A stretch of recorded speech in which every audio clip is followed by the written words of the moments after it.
back there is St. Bart's. We're heading to St. Martin, the Dutch side of St. Martin, which is up here. And we've got wind, a lot of wind, but it's really not a great wind angle for us. We have our headsail out and we're motoring at full speed because we're going to miss the bridge opening if we're not careful. The bridge into Simpson Bay opens at 11:30, and we're running along with this boat Ghost over here, but they're a huge super yacht and they're doing like 11.5 knots. We thought it was going to be a 10-mile passage, but once Wendy actually did the route plan and had to go around a bunch of rocks like these over here, then all of a sudden we became very, very close on time. So we're not worried too much about burning fuel at this point. We're just trying to make the bridge opening.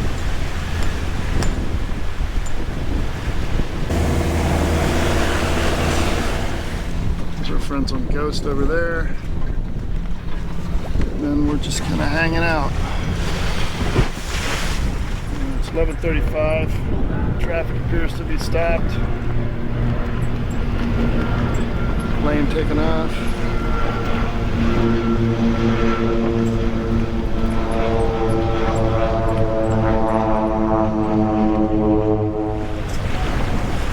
Simpson Bay Bridge going into St. Martin, Dutch side.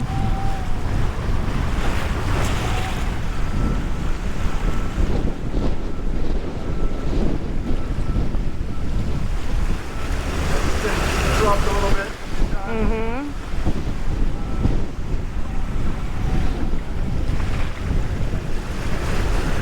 Thank you. St. Martin Yacht Club.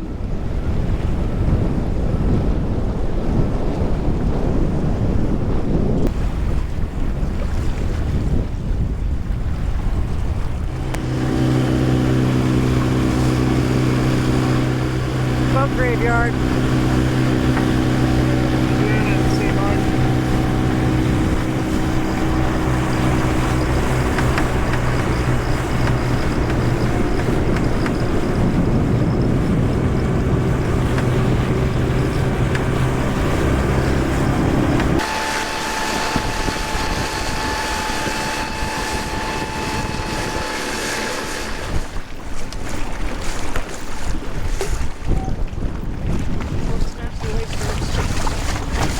Not to. So here we've got an Oyster 56. I'm not sure where the owners are. They're not around, but it's a beautiful boat and a really, really nice. It's one that we've kind of kept an eye on here and again. Not this particular one, but just Oyster 56s in general are a good size. Sailable by a couple, by a cruising couple. Doesn't really require that you be having crew aboard. And this one looks like it's in good shape. Nicely done. Next door to it's a Swan, and this is really quite a boat.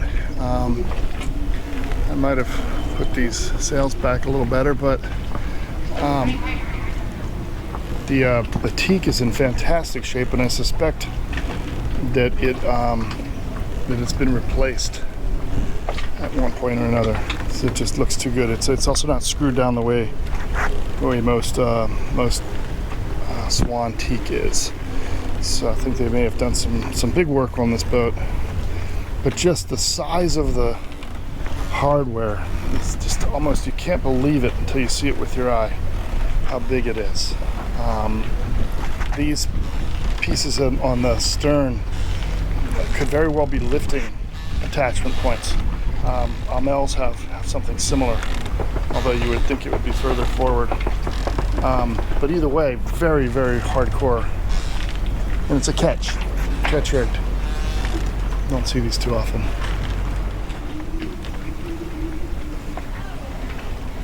Seems like they just need a sail bag for that mainsail. It just does not look like it's being stored well. You know, still from the hurricane, a lot of damaged boats around. Gives it a lot of impression. And it's obviously, you know, all the stanchions are gone, all the rigging's gone, it's been dismasted. You can just see where stainless just got folded in half. and solar panel up there tied down. Next door is this Oceanus 58 Beneteau, probably recovered off of a beach somewhere. Still floats, but you know, just a ruined boat really. I don't think you'd ever be able to put that back together. It has the mast and rig. Somebody probably took the sails off before the storm, so they're most likely below or someplace. But again, you'd have to put $150,000 or $200,000 into this, and you'd probably still just barely get made whole on it. It's kind of sad to see. They got some good instrumentation on there. Approach the owner and start stripping stuff off. Autopilot control head and Raymarine Axiom chart plotter. But yeah, this is a lot of work to get something like this back up and running. Probably borderline free if you wanted to pick it up from somebody. Here's where the fire came out the side. I think I figured out what might be wrong with this thing. Inside there's something loose and rattling around in there, and it sounds like a fastener or a nut or something. And you know, the first thing that went wrong was it blew a fuse. It worked beautifully coming across the Atlantic, and then when we got to St. Lucia, all of a sudden it popped a fuse, and I replaced that fuse and it seemed to hold, everything was fine, and then it blew it a second time. And then when I was working on it, I actually detached the zip ties and pulled it out into the galley where I could see, because there was a long enough wiring harness.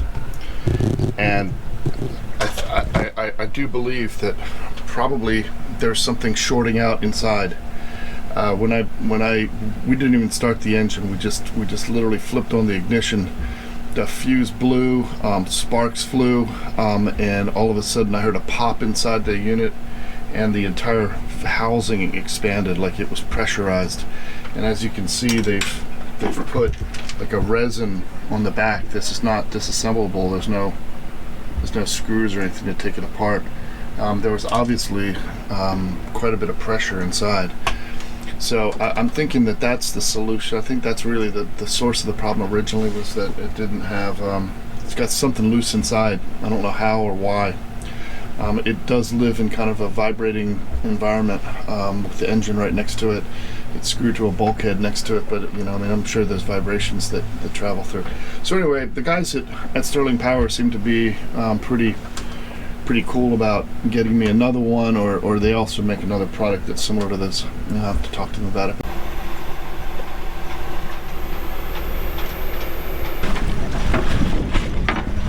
So we're faced with the situation that a lot of skippers dread, and that is being pinned onto a dock by the wind. We're seeing 20 knots of wind on the beam, pinning Talisman against this concrete finger dock that we have. You can see the fenders kind of taking up the forces, and it's not ideal. I have two choices. I have to leave, first of all. That's the first thing. The Heineken Regatta is coming up this weekend, and all these spaces are reserved, and they've told me that I have to be gone by the 10 o'clock bridge opening this morning. So no problem. We're ready to go. We knew this. So, but I've got a situation where I've got a big cat behind me, and I need to find a way to get out of here. Typically, the way you would do this is you would start by taking this bow line and running it back to this large cleat, and then very, very slowly, and I mean just inching forward, take up the slack on the bow line, and then start driving against it, and at the same time moving the rudder toward angling the rudder toward the dock. Basically try to push the stern off, and you need a lot of fenders, a lot of protection up in here, especially up at the bow, the very front. We have a point here at the end, which would totally suck. It would be very, very difficult to get fenders in there. And in all honesty, if there's any room at all, I'd have to back up. I'd want to try to get the bow onto the dock here. Once that's happening, once we're driving forward and the rudder's turned against the dock, the stern's going to start to swing out. And in this type of wind, you can't just barely clear that cat. You have to really clear that cat. And I would say clear it by at least 2 boat widths, the width of the boat, or at the minimum a full boat width. And because you're going to be blown downwind. The second you start in reverse, you're gonna start getting blown downwind, and it's going to be hard. The bow's going to continue to want to blow into the dock, and I would probably end up having to use the bow thruster, and possibly some people, here on the dock, if they see what's going on and want to help, to push the boat off. This little finger dock is not very wide. There's not going to be very much room to get your sneakers on the concrete and push. Not much leverage. So that option is a tough one. If you fail, if you don't get enough space and you get blown down into that cat, you're going to find the bow of the boat on the concrete finger pier and the stern stuck on the bow of the cat, and it's going to be a mess. Damage to both boats, and it would be something that you really want to jump on quickly and try to execute the maneuver very, very fast, because you don't have time to stick around and think about it once you've started. You have to just do it. However, I have another option available to me. Here forward, I have a fairway, obviously deep enough for the super yacht, and I know from looking at the charts that it's deep enough for us. Talisman likes, in this type of wind, if you're beam onto the wind, Talisman's bow likes to blow downwind. That's just one of the things about this boat. So the maneuver I'm going to do instead is we're going to leave our fenders the way they are, with a lot of protection at the stern. I'm going to use the bow thruster to push the bow upwind as best as possible. Try to get about 20 degrees or so upwind that way. Once I do that, I'll run the rudder over hard against the dock again and give it some forward power, and what that'll do is it'll push the stern upwind, which will naturally start to turn the boat. But by then, with some forward momentum, and by doing that, that'll keep the stern off the dock. I'll be able to make the turn into here. Once my bow is completely downwind, I'm actually in a pretty safe situation. I can put the boat in reverse and stay, at that angle. I can just hold position easily. So once that happens, I'll just back out. I'll back out the whole way, and I'll use the bow thruster as my rudder to steer back and forth. I'll leave the rudder, actually the actual rudder midships, and use the bow thruster to angle the boat. And between the rudder and the keel, it'll go pretty straight in whatever direction it's pointed. And then I'll just back out all the way past all these boats. I'm not going to try to turn around. Out here, we have these floats that are kind of out here, not the lateral marks, the channel markers, but actually these white fenders that are floating. I thought those were wrecks, but in fact, I've been told that they're pilings. They're old pilings. And I think what happened was that during the hurricane, they had large boats, stern two here, tied up to those pilings. And when the storm came, it just tore the whole thing apart. So we don't know how deep those are. They're basically no-go areas for us. We don't want to go there. And that's pretty much what it's going to be. So we're gonna demonstrate that in a bit, and I'm confident that everything will be fine. Going in, get your stern into the wind, and then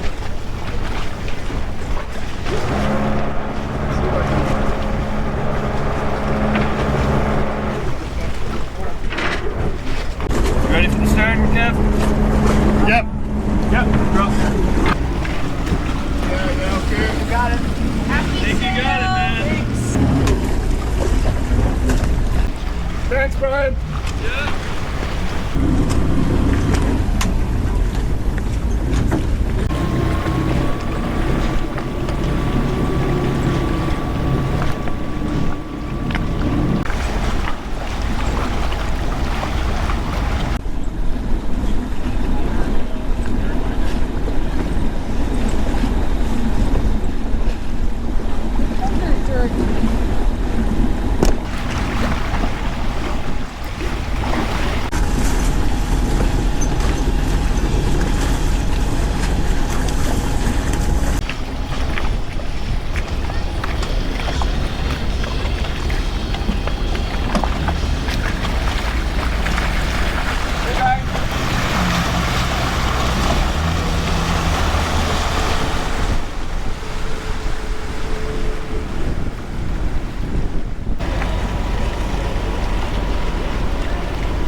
knots. It's plugged at the moment with sea critters, but we're seeing 30 some knots. Just got some scraps to sail out.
Grand Case is supposed to be basically billed as the culinary area, a place with the most restaurants, and it's kind of their thing.